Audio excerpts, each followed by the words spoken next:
Friends welcome back to again my YouTube channel maths Raja. Friends इस video में हम लोग एक नया टॉपिक पढ़ने वाले हैं और उस टॉपिक का नाम है बंगाल के नवाब के साथ अंग्रेज़ों का संघर्ष। ओके फ्रेंड्स, इससे पहले मैंने 2 वीडियो ऑलरेडी अपलोड कर चुका हूं थ्योरी का, जिसमें हम लोगों ने पहला वीडियो देखा था भारत में यूरोपीय व्यापारिक कंपनी का किस प्रकार आगमन होता है। उसके बाद हम लोगों ने पढ़ा था अंग्रेज़ों और फ्रांसीसियों के मध्य किस प्रकार से संबंध होता है, जिसमें हम लोगों ने पढ़ा था प्रथम कर्नाटक का युद्ध, द्वितीय कर्नाटक का युद्ध और तृतीय कर्नाटक का युद्ध। अगर आप लोगों ने अभी तक उस वीडियो को नहीं देखा है तो मैं लिंक डिस्क्रिप्शन बॉक्स में दे दूंगा, वहां से जाकर के आप उसे देख सकते हैं। ओके फ्रेंड्स, ताकि इस वीडियो को समझने में आपको दिक्कत ना हो। So don't waste your time, let's start the video. Bengal के नवाब अलीवर्दी खां ने, तो बंगाल के नवाब कौन थे जनाब? अलीवर्दी खां थे। ने यूरोपियों की तुलना किससे की थी? मधुमक्खी से की थी। ठीक है फ्रेंड्स, बंगाल के नवाब अलीवर्दी खां ने अपने नाती सिराजुद्दौला, ध्यान रखिएगा अलीवर्दी खां का जो नाती था वो सिराजुद्दौला था, से कहा था कि अंग्रेज फ्रांसीसी एवं डच में से सबसे पहले अंग्रेजों को भगाना, दूसरे तुम्हें कम कष्ट देंगे। ठीक है फ्रेंड्स, यानी कि जो बंगाल के नवाब थे अलीवर्दी खां, उनका कहना था अपने नाती से कि इन तीनों में से अंग्रेज, फ्रांसीसी एवं डच में से सबसे पहले किसे भगाना है? तो अंग्रेज को भगाना है, क्योंकि अंग्रेज फ्रेंड्स ज़्यादा खतरनाक है। अंग्रेज जितना तुम्हें कष्ट देगा उतना तुम्हें फ्रांसीसी एवं डच कष्ट नहीं देगा। आई होप आपको बात क्लियर हो रहा होगा। चलिए आगे बढ़ते हैं। अलीवर्दी खां ने कहा था, मैं चाहूं तो बंगाल की धरती से अंग्रेजों को खदेड़ सकता हूं, यदि ऐसा करूं तो समूह में आग लग जाएगी। अलीवर्दी खां की मृत्यु के बाद, जब अलीवर्दी खां की मृत्यु हो जाती है तो उसका नाती यानी कि दामाद सिराजुद्दौला गद्दी पर बैठता है। ठीक है फ्रेंड्स, अलीवर्दी खां की मृत्यु के बाद कौन गद्दी पर बैठता है? सिराजुद्दौला गद्दी पर बैठता है। सिराजुद्दौला एवं अंग्रेजों के बीच संघर्ष के निम्नलिखित कारण माने जाते हैं। कौन कौन से कारण थे? सिराजुद्दौला के राज्याभिषेक में अंग्रेजों का शामिल न होना। ठीक है, जो सिराजुद्दौला का राज्याभिषेक हुआ था उसमें अंग्रेज शामिल नहीं हो सकता है। दस्तक का दुरुपयोग, उसके बाद है नवाब के विरोधियों द्वारा संघर्ष किया जाना एवं कलकत्ते की किलेबंदी इत्यादि। अब ये पॉइंट बहुत ही इम्पोर्टेंट है फ्रेंड्स। 20 जून 1756 ईस्वी, ध्यान रखिएगा इस डेट को। 20 जून 1756 ईस्वी को काल कोठरी की त्रासदी यानी ब्लैक हॉल ट्रेजेडी नामक घटना घटी थी। इस घटना के जो रचयिता थे वो डॉक्टर जेड हॉलवेल थे। जेड हॉलवेल, इस घटना के रचयिता जेड हॉलवेल के अनुसार नवाब सिराजुद्दौला ने 20 जून की रात में 146, ध्यान रखिएगा 146 अंग्रेज व्यक्तियों को एक छोटी सी कोठरी में बंद कर देता है और अगले दिन सुबह 146 में से केवल 23 व्यक्ति ही जिंदा बचते हैं।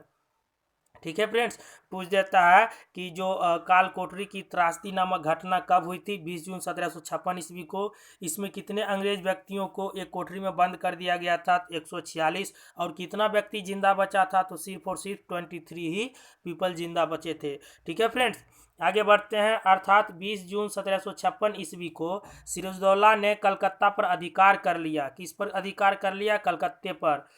और इसका नाम बदलकर अलीनगर कर दिया था। कलकत्ते का नाम बदलकर क्या कर दिया था? अलीनगर रखा एवं कलकत्ते की देखरेख का भार अपने एक अधिकारी को सौंपा जिसका नाम मानिक चंद था। ठीक है फ्रेंड्स, जिसका नाम क्या था? मानिक चंद था। उसके बाद देखते हैं आगे। अंग्रेजों ने मानिक चंद को क्या किया? घूस देकर पुनः कलकत्ता पर अधिकार कर लिया। कौन? अंग्रेज। एवं 9 फरवरी 1757 ईस्वी को सिराजुद्दौला को एक संधि करने के लिए बाध्य किया और उस संधि का जो नाम था अलीनगर की संधि थी। ठीक है फ्रेंड्स, आगे बढ़ते हैं। 23 जून 1757 ईस्वी, डेट याद रखिएगा, इसमें प्लासी का युद्ध हुआ था इस दिन को। 23 जून 1757 ईस्वी के प्लासी के युद्ध में अंग्रेजों ने बंगाल के नवाब सिराजुद्दौला को पराजित किया था। प्लासी का युद्ध किसके किसके बीच हुआ था? तो अंग्रेज और सिराजुद्दौला के बीच हुआ था। सिराजुद्दौला कौन था? बंगाल का नवाब था, जो कि अलीवर्दी खां की मरने के बाद गद्दी पर बैठा था। ठीक है फ्रेंड्स, प्लासी के युद्ध में सिराजुद्दौला के हार का मुख्य कारण माना जाता है। जो प्लासी का युद्ध हुआ था उसमें अंग्रेज जीता था और सिराजुद्दौला हार गया था। तो सिराजुद्दौला के हार का जो मुख्य कारण माना जाता है, उसी के सेनापति मीर जाफर की गद्दारी माना जाता है।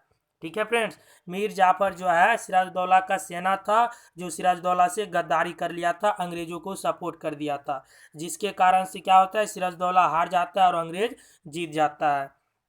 तो वहीं प्लासी के युद्ध में अंग्रेजों की जीत का मुख्य कारण माना जाता है रॉबर्ट क्लाइव की कूटनीति, उसका शातिर दिमाग माना जाता है। ठीक है फ्रेंड्स, रॉबर्ट क्लाइव की कूटनीति। आगे देखते हैं, प्लासी के युद्ध के बाद बंगाल के नवाब मीर जाफर को बनाया गया था, क्योंकि मीर जाफर क्या किया था, गद्दारी कर लिया था, तो अंग्रेज क्या किया था, बंगाल का नवाब उसको बना दिया था, और मीर जाफर को अंग्रेज का गधा कहा गया फ्रेंड्स। ठीक है, प्लासी के युद्ध के बाद बंगाल की धरती पर काली रात की शुरुआत हो गई। 1760 ईस्वी में अंग्रेजों ने मीर जाफर को हटा दिया। देखिए अभी अभी तो मीर जाफर को बना दिया, नवाब बना दिया, फिर आगे चलकर क्या किया, 1760 ईस्वी में अंग्रेजों ने मीर जाफर को हटा करके बंगाल का नवाब, उसी के दामाद, मीर जाफर का जो दामाद था कौन था, मीर कासिम था, उसको बना दिया, बंगाल का नवाब बना दिया। फिर आगे चलकर क्या किया, 1763 ईस्वी में फिर मीर कासिम को हटा दिया और पुनः मीर जाफर को क्या किया, बंगाल का नवाब बना दिया। ठीक है फ्रेंड्स, आगे देखते हैं, मीर कासिम अपनी राजधानी मुर्शिदाबाद से बदलकर मुंगेर ले गया था। ये क्वेश्चन पूछता है, मीर कासिम अपनी राजधानी कहाँ से बदलकर कहाँ ले गया था, तो मुर्शिदाबाद से बदलकर मुंगेर ले गया था, जहाँ पर अपनी सेना को यूरोपीय पद्धति से परास्त किया था। ठीक है फ्रेंड्स, मीर कासिम एवं अंग्रेजों के बीच संघर्ष का मुख्य कारण माना जाता है दस्तक का दुरुपयोग। मीर कासिम के पतन का मुख्य कारण माना जाता है उसकी योग्यता। उसकी योग्यता ऐसा था कि अंग्रेजों को बंगाल का नवाब चाहिए था जो योग्य हो। ठीक है फ्रेंड्स, अंग्रेजों को ऐसा बंगाल का नवाब चाहिए था जो योग्य हो, और मीर कासिम जो है ज़्यादा योग्य नहीं था। ठीक है, इसीलिए अंग्रेजों को बंगाल का ऐसा नवाब चाहिए था जो योग्य हो, लेकिन अंग्रेजों के हाथ का कठपुतला हो। तो ये क्या किया मीर कासिम, अंग्रेजों के हाथ के कठपुतला बनने से साफ इनकार कर दिया था। आगे देखते हैं फ्रेंड्स, 22 अक्टूबर 1764 ईस्वी, ये डेट ध्यान रखिएगा, बहुत ही पॉपुलर है। 22 अक्टूबर 1764 ईस्वी के बक्सर के युद्ध में अंग्रेजी सेना ने हेक्टर मुनरो के नेतृत्व में, इसे भी ध्यान रखिएगा मुनरो जी को, हेक्टर मुनरो के नेतृत्व में मीर कासिम, अवध के नवाब शुजाउद्दौला, आप ध्यान रखिएगा, बंगाल का नवाब था सिराजुद्दौला और अवध का नवाब था शुजाउद्दौला, ध्यान रखिएगा, दोनों नाम में कन्फ्यूजन नहीं होना चाहिए, एवं मुगल बादशाह शाह आलम द्वितीय की सम्मिलित सेना को पराजित किया था। किस युद्ध में, बक्सर के युद्ध में। और इस युद्ध में भी अंग्रेज क्या हुए, विजय हुए, यानी कि जीत गए। बक्सर का युद्ध कहा जाता है फ्रेंड्स, एक निर्णायक युद्ध माना जाता है। ठीक है फ्रेंड्स, नेक्स्ट वीडियो में हम लोग पढ़ेंगे मैसूर राज्य के साथ अंग्रेजों का संबंध। ओके फ्रेंड्स, इस वीडियो में इतना ही। So thank you very much and thank you for watching video.